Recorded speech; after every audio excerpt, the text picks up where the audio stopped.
Hi, this is Trish from Peregrine Designs, and I wanted to do a quick video of a really nice iron that I particularly like. I do a lot of sewing, and as I do a lot of sewing, I do a lot of ironing, and I've always been interested in just having the right iron for all the needs that I have.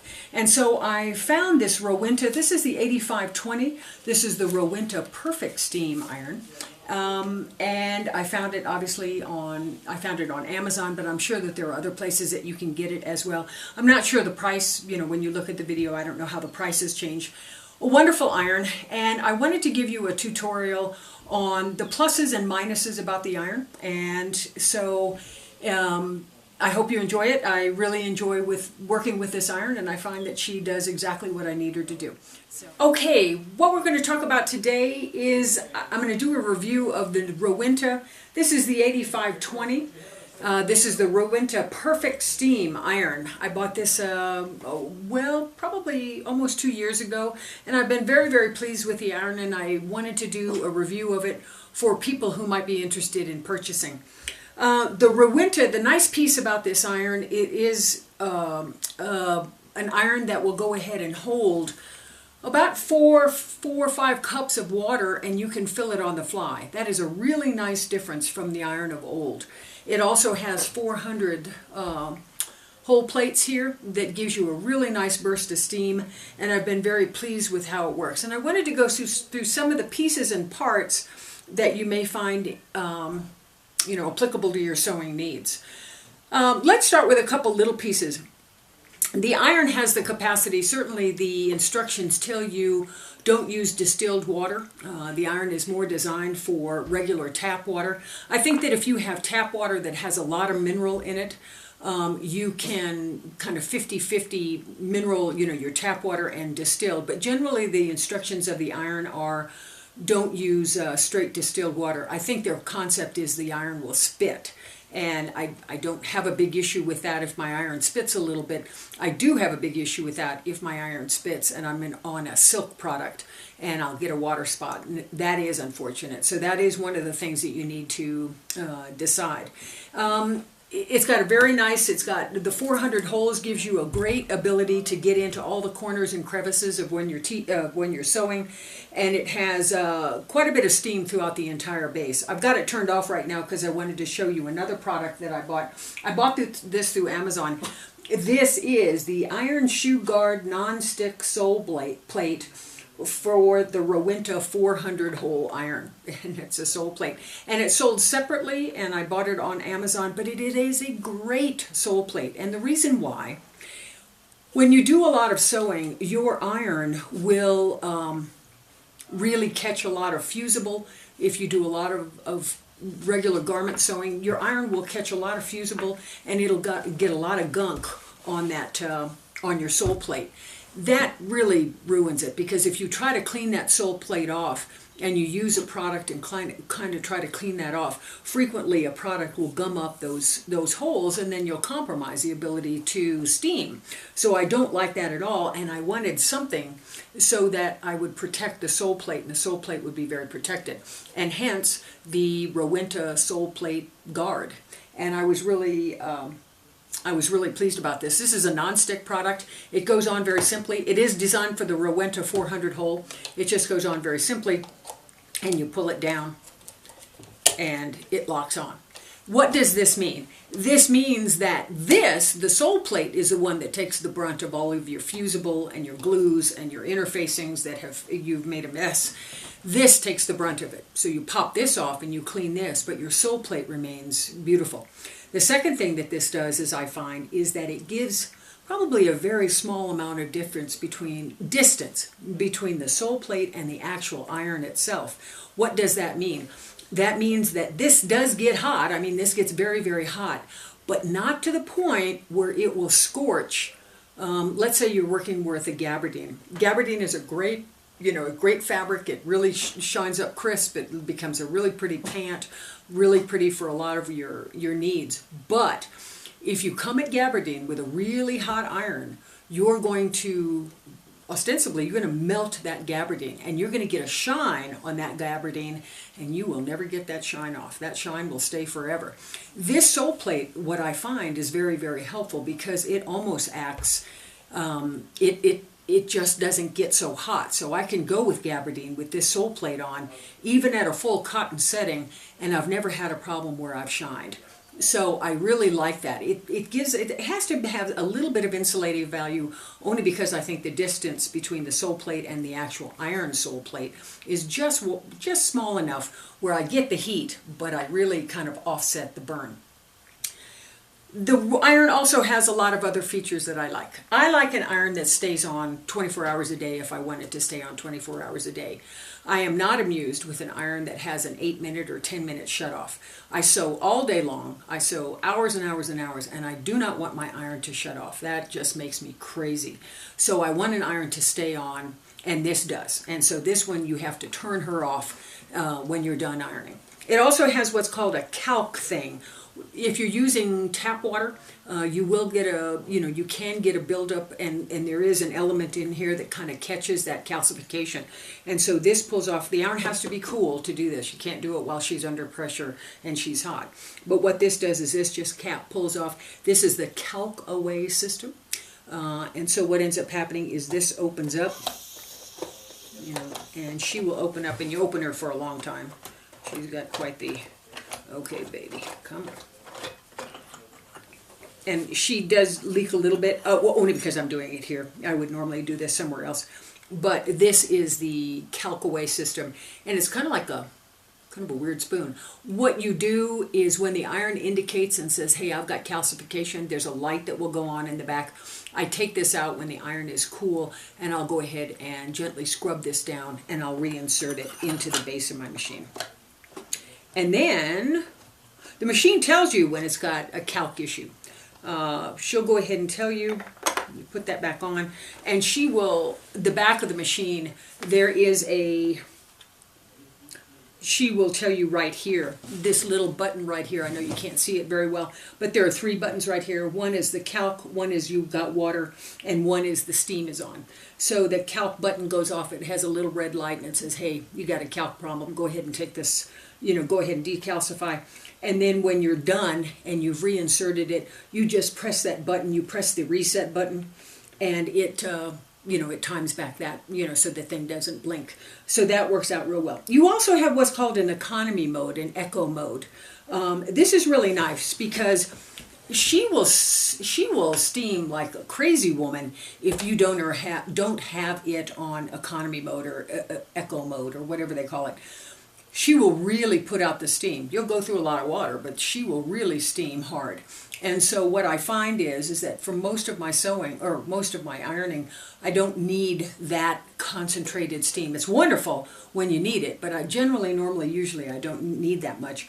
And so I'll turn her on the eco mode, and that will go ahead and throttle back quite how much steam she uses. So I really like that feature. It economizes a little bit on my water. She is self-filling.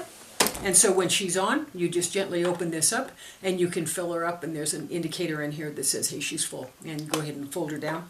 And if you're planning, on actually taking the machine somewhere, you have a safety lock that you can put this on.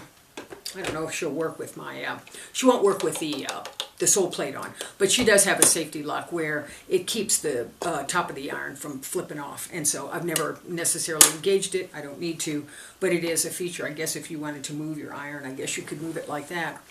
Let me see, what else? Oh, she does have a great cord, and this is where all the action happens. This is where the steam is coming through, and this obviously is under pressure. I don't iron at a conventional ironing board. I iron right here. I iron on a big board that I have padded, and I have batted with batting, and then I'll go ahead and put some lining on top of it and staple lining to a board, and then that way I can customize the board to whatever size I need. This one happens to be about 40 inches one way and 60 inches another, so she's a nice big board.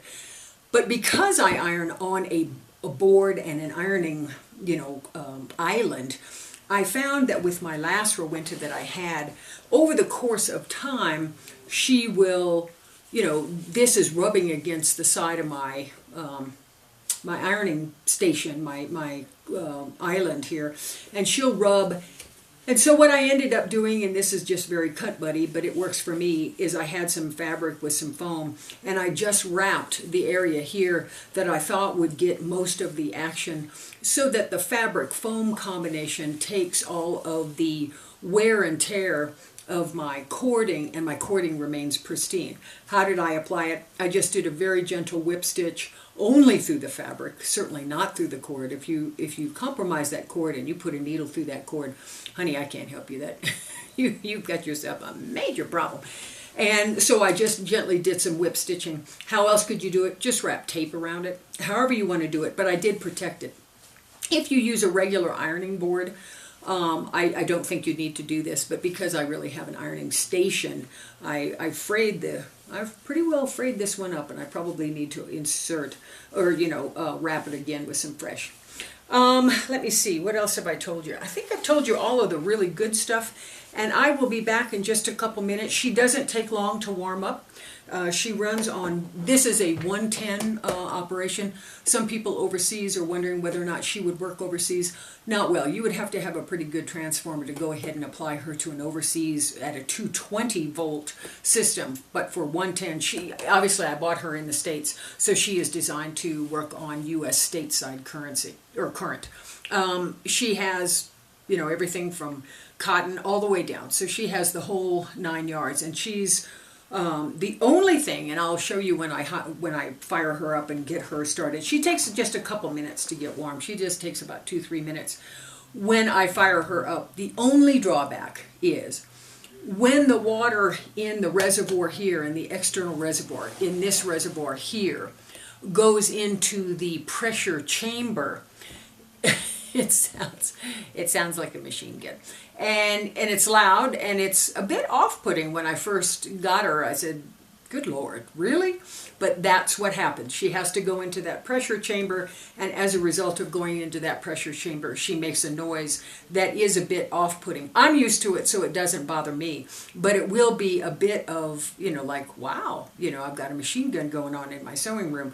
And that's okay, but that's something that you need to consider. If you're trying to iron late at night, you've got little kids sleeping, they're just going to have to get used to the machine gun sound. So I'm going to go ahead and fire her up, and we'll go ahead. She'll make a nice little poof when she's ready, and we'll go ahead and see you in a couple minutes when she gets finished up. Okay, we are back, and that was just right at a couple minutes. She does not take long to get hot. She does not take long to get ready to go. She has a lot of, I've got the sole plate on that we talked about. Remember, that is that's the Iron Shoe Guard non-stick sole plate for a Rowenta 400 hole iron. And there you go. That's a mouthful. And you've learned all about this, but she really does,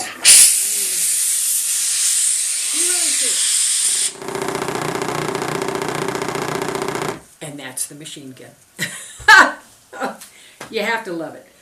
It is what it is. You've got to get that water into the chamber. I'm sure Rowenta people were kind of going, wow, that is a really loud piece of product. But I'm okay with that because I get the iron that I want. I understand that that's a little off-putting, but I'm pretty okay with that. I iron enough where the features of the iron well and truly exceed the machine gunning experience that I'm getting when I'm ironing. So this is a cotton.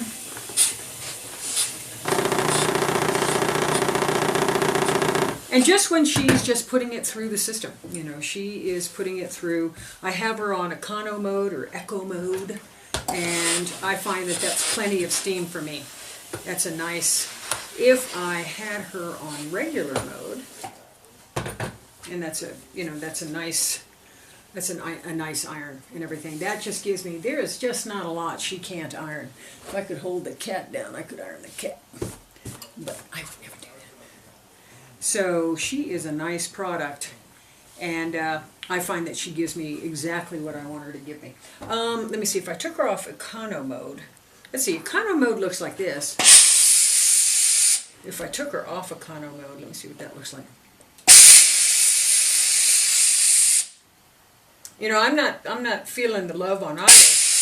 I know that the other side gives you, if you take her off the economy mode, she's going to give you more forceful steam.